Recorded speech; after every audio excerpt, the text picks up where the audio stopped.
everyone, and welcome back to another video. Today has been a great day to be a Chelsea fan, and this week will be a great week to be a Chelsea fan, and I'm guessing Harry is always sick of me at the start of this video.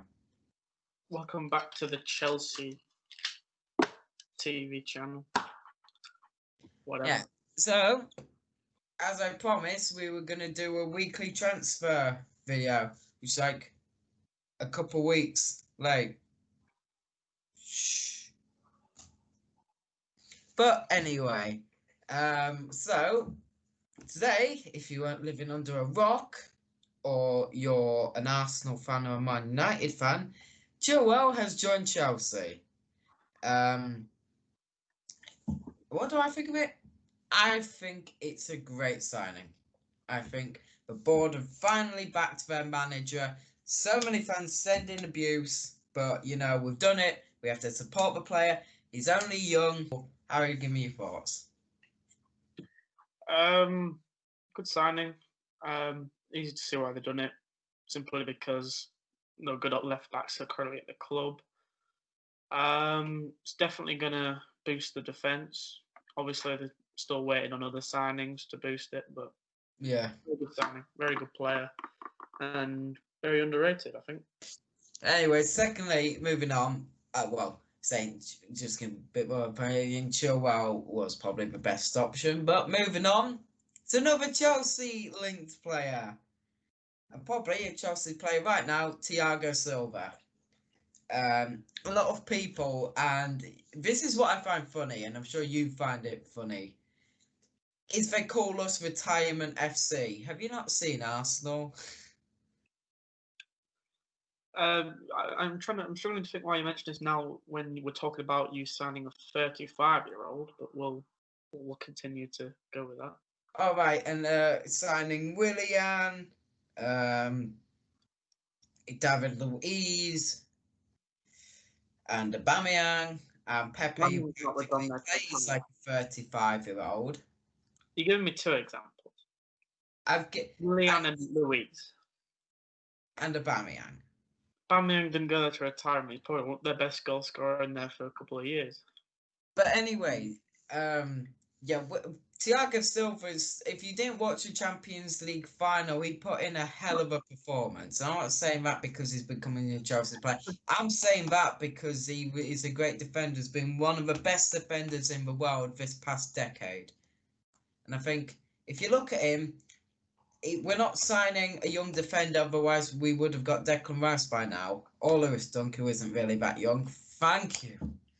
Thank you for signing another 5-year deal. Thank you, Lewis. No offence. Just didn't really want you. But Thiago, he's a good leader. That moves me on to a third and final Chelsea link player. The Havertz saga that has gone on for weeks. Saga, which has been going on for about 2 months now. I mean, I can remember 2 months ago saying it was done. And now people are still tweeting saying, oh, it's done today. Yeah, it's done today. But Havertz just become a Chelsea player, please. I will be happy the day that deal happens. But I'm expecting like fireworks and the whole crowd for his announcement. It's taken that long. I'm expecting something big. I'm expecting something massive. For Havertz. For Havertz, yeah. But it will probably just be a little announcement video. Number 4. They'll blow the budget on that. They'll blow it on big players, but not blow the budget on that. They ain't blowing. Yeah. But who knows? Number 4. Why do I say number 4? No. Let's move on to an Arsenal link player who is said to have completed his medical and signed a contract. Gabriel. Former link to Chelsea. Yeah, he's been linked with a lot of clubs, including Manchester United. As far as what I know from what I've seen, whether it's true or not, we'll have to say it might not be true, but it sounded like the best options in terms of pay, in terms of game time, in terms of what they're going to be playing like Champions League. Arsenal was the worst option, but it's really seemed like the directors at Arsenal convinced him of their project and where they were aiming to be. what they were aiming to do in terms of transfer business. So, you know, if he agreed to join Arsenal, it must have sounded really good for what they've been telling him. Unless it was porkies, but who knows? Yeah. So, is he the right defender for Arsenal? Who knows? I mean, you can watch as many YouTube clips as you want, but you don't know what he is until he joins. Same with this William Saliba that's coming back from the loan after he signed. You don't know. But Yeah. if he's as good as the YouTube clips say he is, then it's a good deal. But wait to see how he performs. Now, moving on to this one, which I know you will go on for days for talking about. You can announce it. Right. Rodrigo. He's had his medical around about today. Oh, come on. Oh. It looks like you're just giving up on me. No, I'm still listening. I was just picking something up. Yeah, yesterday a lot of people say they look at the first thing they look at 4 goals in about 20 appearances, and yet they don't look at his assists. He's probably, I think it was that stat I saw was out of Benzema, Messi, Suarez, or something like that. He's got nearly as many assists as them in 2 years, better than everyone else in that league. So he's not a proper striker goals, but he's good enough for us, and hopefully enough to start ahead of Bamford. Which, don't get me wrong, Bamford's is okay, but you know the history behind that, where he misses so many chances. So it's a great signing. Credit to the Leeds a lot for getting it done. I don't know how they did it, so can't wait to see.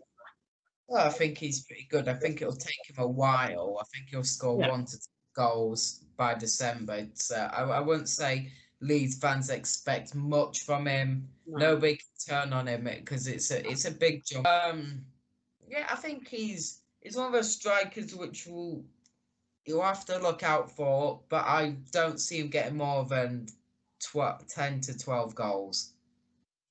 Yeah, I know he's had an injury last season and new league and all the excuses, but I have the utmost faith in Bielsa in the way he's going to train him. Yeah. But yeah, I take on this board of criticism that he gets Rodrigo, and it's just rival fans who just want Leeds to fail. So I think he'll do well. So we'll see what happens. We'll see.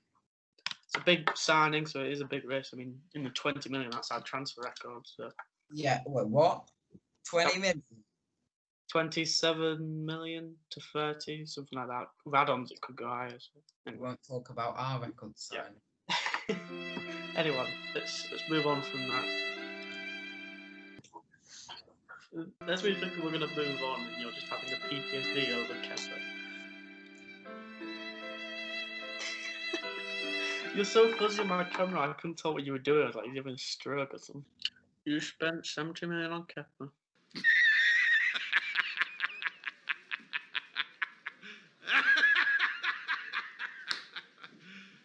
Let's move on to some Everton transfer news. Very rare. Very rare. This sort of transfer. So, well, you say rare. It's like now they've got 3 players they're going for, all midfielders. Allen from Napoli. I don't know why I completely forgot there. Brazilian. You've got Doucouré from recently relegated Watford. And then you've got James Rodriguez, surprisingly. So, any of those players stand out to you, Harry? Obviously, the big one which has been talked about the most is James Rodriguez. A very, very ambitious signing, but one that still does make sense because of Ancelotti and the declining of his career. It's no secret that since joining Real Madrid, he's been all right, but he's not lived up to the hype, and it could be a new, fresh start for him. Sort of trying to build something with Everton. Yeah. See how it goes if it goes through, but it's not done till it's done. If they can reach an agreement with Real Madrid, it will be a very, very, very big signing for them. Yeah, I mean, yeah. I think the most likely out of all of them would probably be Rodriguez, but I'd like to see Allen in the Premier League. I think he'd be a good fit. But right now, if I look at Everton's starting 11, they have bigger worries right now. And I think it's that defence. Okay. They need to, and the attack. If you look, right, you have Iwobi who doesn't do that well. Mm-hmm. You've got Sigurdsson left now. Is he still there? Yeah, so it's still that. I don't think it's as bad as I think. If you add Yeah. James Rodriguez to that, you could have attacking force of him, Sigurdsson, Richarlison, and Calvert-Lewin. Yeah. Calvert-Lewin was great towards the end of the season. He was scoring a lot of goals. He was fantastic. Richarlison, we remember Ancelotti set him a goal of 30 goals this season, which is Yeah. a bit much, but he has got it in him. He's a good player on his day. If you add those four together with getting one of Alan Correa, I don't think they'll get both. It's Yeah. not a bad attack in midfield. But then you still need to work on. I think they should. Well, they were going for Gabriel, and they failed to get him. Mm. But Gabriel would have been a perfect signing for them. But what? Yeah. What most of you probably came for is the Messi saga. Yeah. And I mean, what's going on with him right now? Jeez. Where do you start? Where do you start? Happens every summer. Messi reportedly wants to leave. Messi's reportedly unhappy, and then what happens? He just gets a extra 100k, and it disappears. That rumor disappears for another year. Look, you say that, but I've never We've heard never seen it things that have this. been said. What's that? We've never heard it this like severe and deep. No. You do start to believe this one's got a bit of legitimacy about it. Yeah, pardon me. Let's look at suitors. Who do you think is right? Let's look at who can afford him and who he would be best for. Well, For best for, I don't think anyone needs him. that's not the question. I mean, needs him, wants it. Like, if Messi's available, most of the big teams are going to try and see in their wage budget, in their transfer budget, in their squad, in terms of game time, does it work? And if they can find a way it works, they'll get him. It doesn't matter if they need him or want him. You can't just pass up opportunities like Messi. Yeah. I mean, talking about one of the best players in the world. Best place for him, Man City. Yes. Wages, perfect, because Man City pay big wages. Fee, if there has to be one, yeah. First team, you've got to compete. San is now left, so you've got Bernardo Silva, Mahrez, Sterling. Foden sort of plays on the wing, but he can play in the middle. So Silva's more of a centre mid cam, isn't he? yeah, but then what Guardiola? Because that's another thing mentioned. Messi fits their style perfectly because Guardiola still plays like he did when he was at Barcelona and Bayern. Oh yeah. So he fits into that. So what Guardiola might likely do is what he did with Messi. Is he played him in that centre forward role, sort of playing with the midfield, sort of dropping deep back to play 1-2 passes, and then moving the attack forward to run into the box or dribble into the box to score a goal. Put aside Man City for the moment. Yeah. Let's talk about any team that could sign him, because obviously it's not a guarantee. So if you look at the way different teams, their formations and their style of football, the most likely people right now are Inter or PSG. So PSG I get because they have Neymar and Mbappe, and if you add into it, you've got a real chance of doing it. But you add Messi to Inter, that's a one-man show trying to carry that. I was just going to say, the problem with Chelsea have been linked as well. The problem is with the smaller teams like that trying to build their teams to be like a City or a Munich, you have to change your whole style to benefit Messi, which is a problem. And this is what we were talking about earlier. You have to change your style to benefit Messi. And Messi is not a defensive player. No. So that means you have to sacrifice other attacking players, like with you said with the midfielders for Pep having to. What was it you said? With Pep's midfielders, they had to. What I said, I don't think if you put Messi into that City side, it changes a lot about the way they approach the game. It doesn't change. Not City, but with other teams. With other teams, it's hard. But then when you bring it to City, I don't think that's why I don't talk about it because I just think the best option for him, and I think it's clear by a mile is City. I think it just ticks all the boxes for them, and ticks all the boxes for him and all the other clubs. Yes, they've got money, but have they got money for Messi? And they've brought in other players, like Chelsea said, they brought in their other players, and it's not worth it, changing the style or competing with the new signs they made. And like other English clubs, are they big enough? You know, the team for him has to be big enough, fit his style, have the money, and need him so that he's not having to sit the bench at all. And Man City just happen to be all the best options for him. That brings us to the end of the video. And Harry, what is the thing? What is our thing by the end of the year? Oh, if we reach 100 subscribers, Tom will wear a Leeds shirt in one of the next videos after we hit that milestone by the 31st of December, something like that.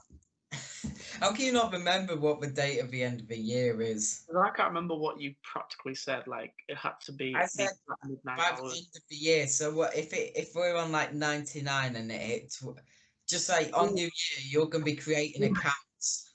Usually, most people are just having countdowns instead. Like we're having a countdown to see if we can hit 100 subscribers. If you're wearing a Leeds shirt. Yeah. It's just one like 99 subscribers, and it's like we need one more, please, someone.